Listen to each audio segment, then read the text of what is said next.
Salut à tous, j'espère que vous allez bien et que vous vous portez très bien. De mon côté, ça va super bien. C'est le formateur Orlus Esper Agronome, je suis béninois. Je suis en charge des formations de la société aux formations. Et notre cours d'aujourd'hui sera sur la culture du gombo. Donc, sans plus tarder, nous allons démarrer avec une petite introduction.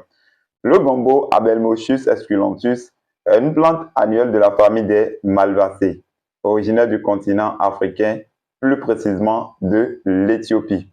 C'est un hibiscus dont les fruits du même nom entrent dans la composition de plusieurs plats.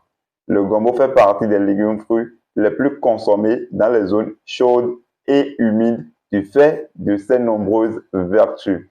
La culture du gombo au Bénin et partout ailleurs nécessite certaines exigences tant sur le plan de la pédologie que sur le plan climatique, ainsi qu'un respect de l'itinéraire technique. Dans cette formation, nous allons vous faire part des astuces pour réussir dans la culture du gombo. Donc, nous venons de finir avec l'introduction rapidement.